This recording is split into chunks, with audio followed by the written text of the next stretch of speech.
you should push the wave first before warding, right? Because when you actually leave the wave, you might actually lose minions. Now Hansama does this fast ward because one, it's super efficient, doesn't take so much. And if you see Vi here, you will see her with this ward. And you also see her coming from the river. So this is a very good word. But typically, I recommend you to just push this wave, get it in the tower, and then ward here a bit deeper. Because, again, if the minions are like low and you start going for a ward even here, you can lose like 1 to 2 minions and it's not very nice.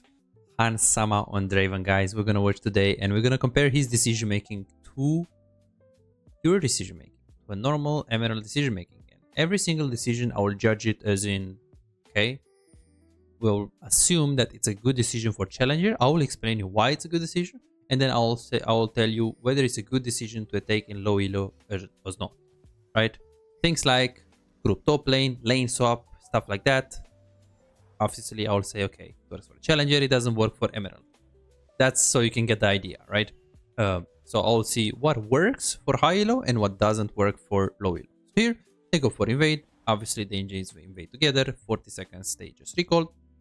I personally don't like this kind of invades. From a bot lane perspective, especially because when you play with good players, they will actually sit here. Or they will get prio here, which is quite bad, especially against a Braum.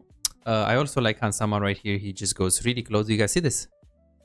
Goes really close to the wall because he's expecting them to be here. Again, this is challenger gameplay, so they expect even the smallest lead that Braum can get on you. It's pretty bad because they will like he plays against Targamas. This is the Callistus support, so super high elo. I mean, honestly, it's a bit of a Draven into Corki is a very skill. If Corki is human, he also starts E in this matchup, I think. And then I don't really understand why Targamas went for Ignite. That I will be honest with you guys. I have no idea because it's like they can't really win the lane. Braum is a huge, really bad pick against Janna. So yeah, I'm not sure. It's also Diana Renekton, so I do prefer Exhaust. I mean, even heal. But yeah, we'll see. It's also a bit about preference. Maybe he knows something that I don't know. So obviously the runes are normal. He's expecting them to be here, going for sweeper. He doesn't need to push very hard, so I would be very surprised if Hansama is pushing too hard. Yeah, just one auto attack and now just pressure, right? Yeah, the classic Hansama. He does have Janna, a range support. The Draven with 2 axes is one of the strongest champ in the game. Hansama dodges the Q, then stays into the brush. They don't have a ward here. Yeah, he's just gonna pressure. He doesn't need push because he has it. Just on Draven, when you have 2 axes, you can easily like just walk up, and we can see he's even pinging like assistance. Like, what the fuck are you doing? He's just backing off because the reality is Braum is a very strong champion level 1, right? But still, Hansama is just alpha because he has 2 axes. He's playing Draven. Yeah, this champion is really not balanced, right? Look at this. Janna just face check the Braum, and Draven still won that because he has 2 axes. Just slow push. He doesn't need to fast push. We don't know where the jungle. 218. Good Q. Try to dodge. Now he can pressure. There is no reason for it to ward now because it's 220. It's too early. The jungle is most likely the second camp. So if he starts bot, it's probably going to be at the Krugs. But if he starts top, he's probably going to be at the Gromp. I'm thinking that he could pet top because it's very volatile. It's Aurelia Renekton. So I think if Vi is good, which again, Grandmaster Challenger, she's going to start bot. Especially because if you're Vi and you start top and you play for bot, it's like when you engage with Braum against Janna, it's so difficult for you. Plus, if Diana is going to be there, you're always going to lose 3v3. So I personally think that if Vi is human, she's here. Okay. Wow, she's actually a bit faster than I thought. Sorry. Yeah, okay. She's actually finishing the third camp. My bad. Yeah, but she's petting top. So this is still good. And then Diana obviously pets bot. I guess she's thinking that they just want to play for bot lane dive and Draven will always get the upper hand on the lane. Yeah, just slow push. Be surprised if Draven doesn't go for a ward soon. Like in the next 20 to 25 seconds. Because I don't know where is Diana. You can't play too aggressive. So auto, back off. Yeah, this is why I call smart aggressivity. He walks up, he auto attacks you, but he doesn't like go in and go in and go in and forgets about the jungle. Look at this. Auto and back off. Like he doesn't keep going, right? He plays in a way where he pressures, but he's never like doing it too hard, doing it too much. Because Diana could be at the Krugs right now. She could be soon here. So I would suppose that... Okay, is he going to go for Hansama ward? Yeah, he does Hansama ward. typically, if you're low elo, you should push the wave first before warding, right? Because when you actually leave the wave, you might actually lose minions. Now Hansama does this fast ward because one, it's super efficient, doesn't take so much. And if you see Vi here, you will see her with this ward. And you also see her coming from the river. So this is a very good ward. But typically, I recommend you to just push this wave, get it in the tower, and then ward here a bit deeper. Because again, if the minions are like low and you start going for a ward even here, you can lose like 1 to 2 minions and it's not very nice. It's not very good. Yeah, he still doesn't know where. Okay, now it doesn't matter if you don't know where it's Vi, you just play aggressive. This Diana is pretty close. Yeah. They still don't know where it's Vi. Okay, Vi stop. They saw her. Now they just play aggressive. And you see, like, look at Draven, right? He doesn't hit the wave. Look, from this. He just slow pushes forever. This is gonna be a second wave crash. This season, you can't really do 3 waves crash. It's very difficult. If the enemies don't make a big mistake. Like if they don't hit the wave in the process because the minions just push too fast. So I think they did it because of the lane swap, so you don't crash like 3 waves and then it's quite smart what they did, but lane swaps are still in the game. I played the yesterday Grandmaster Challenger game and they still do lane swaps, so it's like cringe a bit. It's a bit cringe. Okay, this dive, let's see. So the Draven doesn't hit, but what does he do? He gets really close. Do you guys see this? He gets really close to the target. Why? It's because if Corki wants to flash here or here, he wants to be still in range of auto attack. So that's the first step when you dive in high elo. Okay? In low elo, I don't know if I could trust Diana. Diving like this is like a bit difficult, you know, to... Okay. He doesn't hit. He waits. And now, since he tanks, he flashes the Brom thingy.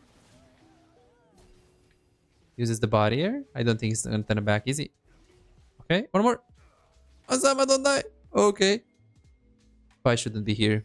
I don't think he's gonna push. He could stay for this plate. Okay, he actually... Wow, was he in range? Why is he recalling like this? Well, there are a few reasons. First of all, wave is coming into him because of these minions. Second of all, he's pretty far from BF Sword. So he knows that even if he takes these minions, he's gonna be too far. If he had 1191 and he only misses 100 gold and he can get BF Sword, he would 100% push this wave. Because the enemies are quite far, still quite far. But in this case, he calculates his gold, he values his tempo. He's like, okay, I'm not gonna get my BF anyways. I'm gonna go Vampire Scepter refill, and wave is anyways coming into me. So if Diana wants to regank soon, she can. Obviously, Kirky will push. Are you having trouble converting your early game advantages into wins? Feel like your damage output is lower than it should be, and you feel like you're putting in the work, but you're not seeing really the results? My name is Pizais, with a track record of coaching over 3,659 players with ranks between Iron and Challenger. Here is what I've accomplished with my client. Right here you can see Silver 1 to Emerald 4 in 1 month time with 1 coaching session. This guy right here got to Grandmaster in NA after when the first coaching session we've done, he was hard stuck in Diamond 2. Alex right here, he was gold 4 1 year and a half ago and he got to Grandmaster 800 LPP after the coaching session. Here is his master account after just being a gold player a year and a half ago. This is what the coaching session can do to your gameplay. And here is something that you might find inspiring. I've personally climbed from Iron to Diamond with dealing with 200 ping. Now I'll actually get Master Tier with 200 ping on this account that you're gonna see right now. As you can see right here, this is Emerald 1 with very decent win rates on some of the champions, and I'm playing pretty well in high Emerald to low Diamond. And I actually play Ezreal as well, as you guys can see right here, and I'm not really scared. If I can achieve this against high Emerald players and low Diamonds playing with such a huge handicap, 200 ping Ezreal, imagine what we can accomplish together with you playing under optimal conditions. Are you ready to see the real progress that you can do? Go to pizais.com and book your coaching session now. Let's improve and get better together. Can't really fight too much here because there is a big wave. Then it takes a bad trade. See what he's gonna do, because now it's a slow push, but he's most likely weak side. I mean, he doesn't care because he's in a position where he can probably 2v1. I mean 2v3. He can also take bad trade because he has Vampire Scepter. So there's that.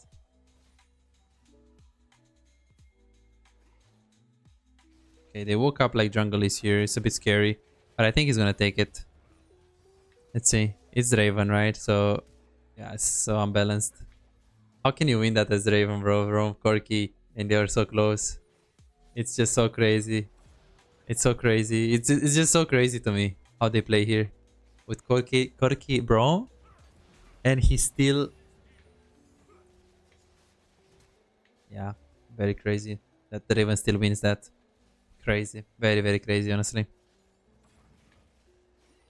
Okay, so Vi is top, so they're gonna crush. I think Asama is gonna walk up and try to stop the recalls here, right? Is he gonna tank the wave? Okay, that's Tornado. Corki will most likely stay here, I think, yeah. Because he's gonna miss a big wave if he recalls right now. See what Hans does. He shouldn't really ward. He should just try to poke here with the W auto attack. Even if he tanks one tower shot, I think it's worth it. Yeah, that's what he wanted to do here. That's why he's walking up like this. And then now, same trick. Walks up. Waits the aggro to be on Diana. Okay. Did you guys see what he did? So Hans, he didn't want to tank the tower at all. Even though he saw Diana is actually tanking. She thought she's just gonna leave. He didn't know. So what he did, instead of just auto-attacking right now, he didn't actually realize that Diana can tank one more. He actually went out of the tower range first and then auto-attack so he doesn't tank any auto-attack. Because these towers are very strong and the tower shots are already stacked on the Diana. So most likely the next one is going to be like this, right? So yeah, pretty crazy tower, this meta. Pushed away recall. Do we have BS sword? You do. You recall. You don't recall in the brush because of two things. One, you're not in vision right now, and two, you know that Corki just respawned, so he's thinking about these things. Also via his top lane, so he can recall out of the brush. Remember, if you're low elo, do not recall out of the brush unless you're thinking about these things. Good. Push the wave. It's gonna slow push. Why is he slow pushing and not fast pushing? Well, I mean, Brom is mid, but okay, here he wanted to push, I think. But then he saw Corki moving, and he saw Brom moving as well. Okay, Corki is mid. Let's see if he's gonna crash here.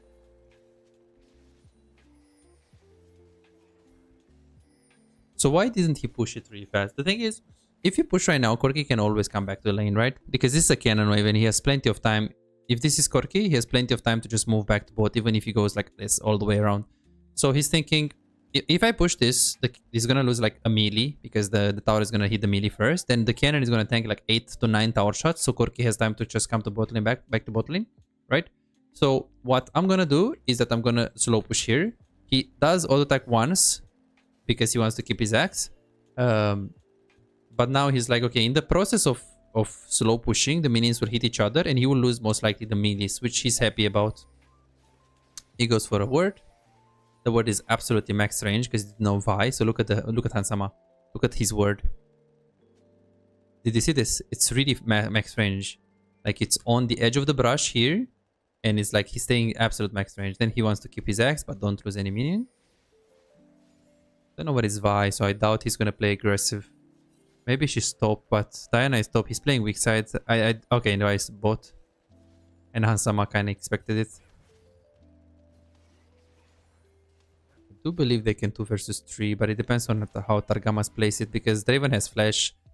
I think he was a bit autopilot to not get cleansed, but I also at the same time I think Hansama actually wanted to get the barrier. Because it's so strong on Draven. Samira, Draven, stuff like that. Yeah, he probably can do this. I think he's thinking about it because he doesn't have a word. And usually I would say, wait, is he dumb? Why is he not having a word? Obviously he's thinking that he can 2v3. It's just so easy, right? And they have Janna ultimate, right? They have Janna ultimate. He can easily outplay with both sums. Right? So he knows these things. This is what I call, if you don't need to word because you know you're so strong and you want the enemy jungle to come bot, then just don't word. But again, I don't know if I could recommend this in lower MMR. Because you have to understand your support champion very good, very well. Now he stayed because he needed like 100 more gold. Look, he could have recalled with Janna, and typically same tempo is best.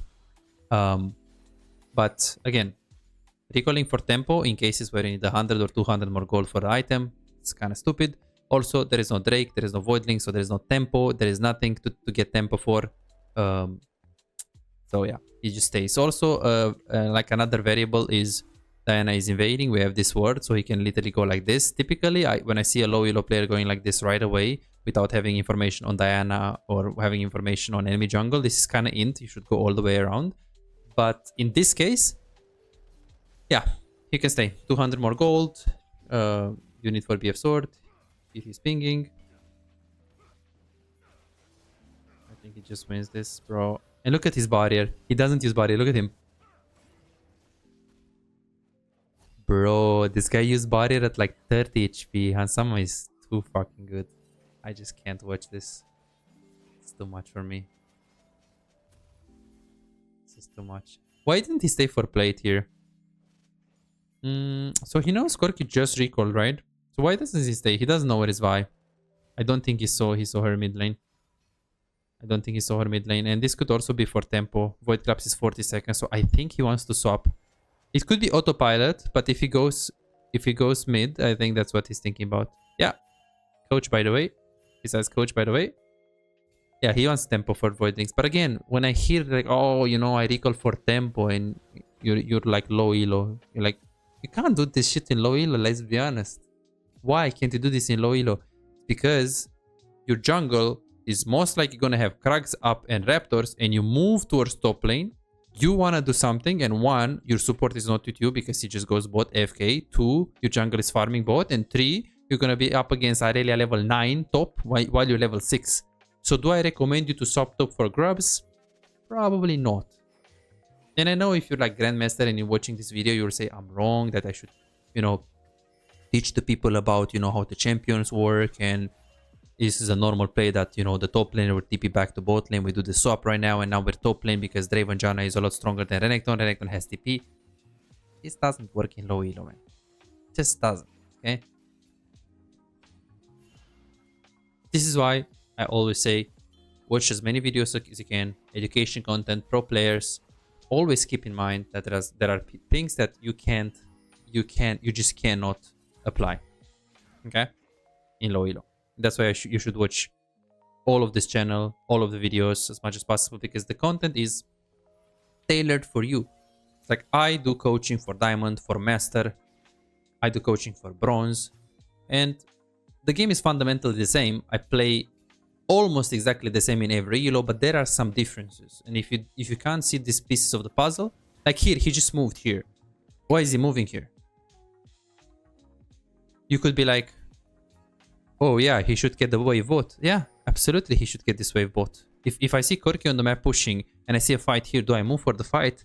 Well, it depends on how close the fight is. And in this one, I mean, it's not very close, but it's not too far. Like, it's like what? 2 screens away? So why is Hansama moving still? He's moving for a few reasons. First of all, when he's looking at the fight, he's looking at Corki. He pushes pretty fast, so he knows he's going to lose the wave. So typically, you should go for the wave. But in this case, as you can see, Diana committed to the fight. And as you can see here, the Vi queued.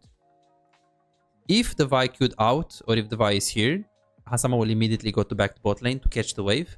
So Hansama knew for sure that they are gonna be very committed, because again, it's a Vi, it's a Diana, so he just does this, and now he's gonna lose the wave bot lane, or like half of it. Should you do this in low elo? I mean, you should kind of see what kind of champs you have, because if you have a Vi and she just use Q in, and you know you're gonna get there in time, and you know you're gonna make an impact, prioritizing the fight is not bad. The problem is if the fight is too far, or if the champion that you're trying to engage on is Nidalee, or a champion that is very mobile, you know, or simply you have Shyvana and you try to move to the fight when Shyvana has no CC. You see, all of these things matter when you move to a fight like that and you give up the wave.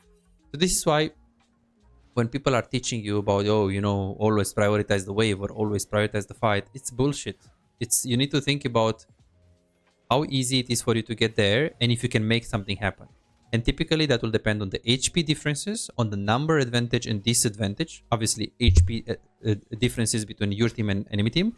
Number advantage, you count how many you have, you count how many they have. Distance. And of course, you kind of need to think, how much damage can I do? Can I make it in time? Stuff like that. That's how you decide. So it's not like, oh, tell me besides, you know, do I prioritize the farm or do I prioritize the fight? No, it's all about just thinking about all of these things and just making the right decision. That's it. That's really it. Okay, so he's gonna go to mid lane, took the tower. It's kind of like normal. So that's why if you feel like you have good mechanics, but you still struggle, you have no impact, and you feel like you know freeze, you know wave management, you know recall timings, and you have a good understanding about the game, it's just you can't have enough impact. You're also watching good content, good educational content, but you're not improving. Something goes wrong. This is why I recommend you trying out the coaching session, because the coaching session is going to be tailored for you. This guy, in a week, he got from emerald to diamond. From emerald to diamond. Okay, some people say, oh, is diamond 4 is low elo. Of course, it's not. Yeah, this guy was bronze 4. He got to platinum. He's, as you can see here, he's 36 years old. So if guys like this can do it, you can definitely do it. You can definitely do it. I personally got an account with 200 ping to diamond 4. 200 ping playing Miss Furton and Ezra. 200 ping to diamond 4. I know for some people diamond 4 is like low, but for some of you, it's a good rank, and so a lot of people that they want to get to master, they want to get to diamond 4. So if you feel like you have no influence in the game, and you feel like you have good mechanics, but you still don't have enough damage, don't have enough farm, and you feel like something is missing, and you don't know what that piece of the puzzle, what is that missing piece of the puzzle, go to bizarre.com, guys. Book your coaching session. You will not be disappointed. Even so, it's going to help you so much. The coaching helps you so much that you can identify what you're doing wrong, and you can fix it with a structured plan. That's what you're gonna see, and you're not gonna see just some bullshit challenger tricks, tips, stuff that when I play in Grandmaster I use challenger players, masters. Like, no, I'm gonna use, okay, what is his rank? Emerald. Okay, am I gonna, or like, let's say he's gold. Am I gonna tell him to not leash when I know his jungle is gonna troll him and smite his cannon? Probably not. I'll tell you exactly what you need, exactly what your rank needs to be able to actually apply this. Okay, let's see what Hanzama does here, because it's kind of hinting. Okay, 500 gold, really good items. Janna has no ulti. He's pushing. Diana is behind him. Vi is going in. There's no cleanse. And he just gets popped. Okay, 160 farm. Bro, I don't know how he does it, but he makes Corki look like a complete bronze, and also Targamas 052. This guy is very good. This guy is genuinely very good at the game. It's like Challenger 1000 LP. And he's 05. Like, yeah, he just makes it look so easy, honestly. Okay, push mid. Don't stay with the Janna to get vision. And this is something I see low elo players don't do. They don't hover their support to get vision. Then Janna hovers the Draven. If the Draven hovers Janna, Janna also hovers the Draven. Pushes the wave. Goes back to bot. Very good, very good, very good. Then goes back to mid. Takes this wave mid. Okay, he's just walking up on this angle because Diana is invading and because something, yeah, exactly. Then he's just gonna probably go around and help Diana, or, okay, never mind, since Brom is throwing a bot, I think he's gonna go for the tower. Then back off immediately. Keep the access. Yeah, he can play super aggro, honestly. He can play really aggro. He has Janna shield. Janna shield is so crazy. Doesn't have cleanse. He has barrier. So why doesn't he? Yeah, top laners by the way. Top laners by the way. What can he do to them? Borcarelia. Okay, let's see. He's gonna go to bot lane. He wants to play for Atakan. He goes immediately to bot. I want to see the HP of Atakan when he takes this decision, because typically I would go mid and push the wave. But now he's probably thinking that it's 7000 HP. So he's like, okay, I can get that in time. Especially because my team is winning that. And now, since we actually get it, he immediately moves towards mid lane, I think, yeah. Yeah, so he's thinking about these things. He's looking at the HP of the Atakan. So this is what, if you can watch pro players, it's like, this is what you kind of have to look at, right? Like, why did he take this decision? Why did he look at? And a lot of things is like, okay, he looked at the number advantage, or he looked at the HP difference, or he looked at the distance between the players that he wanted to fight with, or he just looked at the HP of the Atakan, stuff like that. It's about taking the information and knowing how to make the decision yourself. Because I'm sure a lot of people, they're not really making, like, if you see a wave mid lane here that is big, and people are doing Atakan, do you go get the wave or do you go to the Atakan? It's like, it depends on the HP of the Atakan, you know, and it depends if they need you, depends on how many people are there. So kind of have to think about like more variables. So when you watch pro players, that's what you need to too. And it's a bit hard, right? Because this game, you have to think about so many things to take the correct decision. And I see a lot of players like Emerald, even Platinum, they're so smart about the game, but they still like missing that piece of the puzzle. Why? It's because it's like they need to think about 5 variables and they think about 3. They feel like they know how to freeze. They feel like they know the concept. The concept being, let's say, they know how to freeze, but they miss like one little variable that they're not thinking about, and that's why it just doesn't work. And it's pretty subtle. This is why it's so hard to improve in League, I feel like. Just always long term. Yeah, this is like Hansama, LEC player. Tempo for Drake, 55 seconds. There is no reason to push. Yeah, this is like, and people just trust him, bro. He's Hansama. Oh, so here is the question: what do I do if my teammates start fighting when we should back off? Well, see what Hansama does right now. He's fighting with them. You don't agree about fighting, but 4 people are inside of a fight. It's not about you agreeing, Papa. And yeah, he flashes for Corki. I'm not sure how good the flash is, because he kind of needs the flash for the Drake. Yeah, I'm not a fan in later stages about this like flashes in, but obviously Hansama is most likely thinking that, okay, they have Vi and Aurelia, which are like really annoying champions, but they have Janna. They just have Janna. So if Janna plays like a human, they should never get to the Draven. But if you do this on Kog'Maw, you're absolutely an Inter. Absolutely an Inter. If you like on Twitch, on Jinx, champions that are so reliant. Did you guys see that? Pay attention to this. Hansama, right? He wants to get the red and wants to move to the fight. Look at this. Did you see this? He immediately moved to the wave. Why? Is because he's thinking about number advantage, HP advantage, and distance. And distance being the most important here. So he kind of had the pattern to move. He clicked, but then he sees that no one is engaging. Actually, they are fighting. Sorry, they are fighting. So then he's thinking about the distance. It's the wave is close to me and the fight is far. Then I choose the wave. But do you see how subtle it was? Not even him, he could have made the decision like immediately. Right? So that's why you have to pan your camera there to see what's going on. Move your camera there, see what's going on, assess the information. Then you go. Because people are like, a lot of people are like, I'm looking at the minimap, you know. I see the minimap. Okay, the minimap doesn't tell you if Vi is charging the Q, right? If Pyke is like channeling the Q. Does the minimap tell you that? No, okay, then just to make a decision, you need to, well, pan your camera. Okay, so I'm not sure how good this build is, if I want to be honest, with the Hansama Draven. I'm not sure how, I'm not very familiar with Draven builds because there are so many, and typically when you ask a challenger player, they will tell you just its preference and it's just what you like and stuff like that, and anything works on Draven. That's what they will usually say. And actually yesterday I played against Dealer Z. I don't know if you guys know Dealer Z. It's a challenger 1000 LP Draven.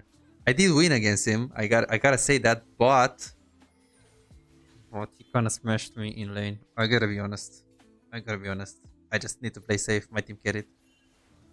So he smurfed. He smurfed the game. He just smurfed the game.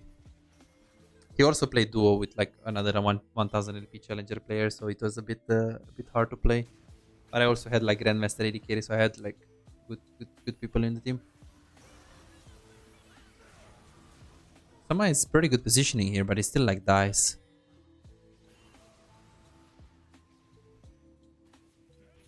Very good position. Like stays behind Janna, and now he ult attacks. He doesn't have his E.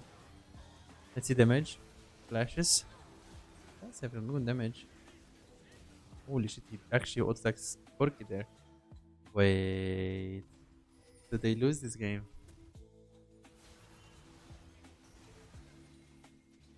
Bro, there is no way they lose this game. Go Hansama. Carry senpai.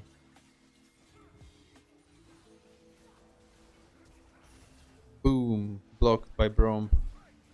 Bro, Braum is so good into Draven, but it's so bad into Janna, I think. Let's see. One out attack. Oh my. Oh my. Yeah, let's get it. Yeah, it's over, isn't it? Should be able to end.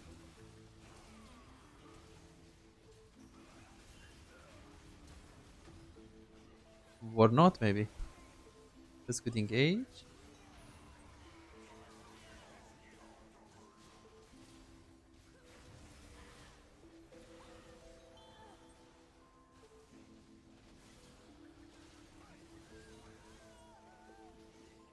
Hans? Triple? Ooh, what a dodge. Oh, is he gonna be safe? No way, he gets a pentakill. Oh, he got it! Wow. Holy. I thought Diana actually took it, but I guess he didn't. That's Hans. That is Hans. Yeah, Diana carried so hard. GG. Guys, let me know if you like this kind of content and let me know if you enjoyed it. Let me know what kind of player you want me to watch next. And yeah, let me know how I can improve it. Thank you so much for watching and hope to see you in the next one. Bye bye.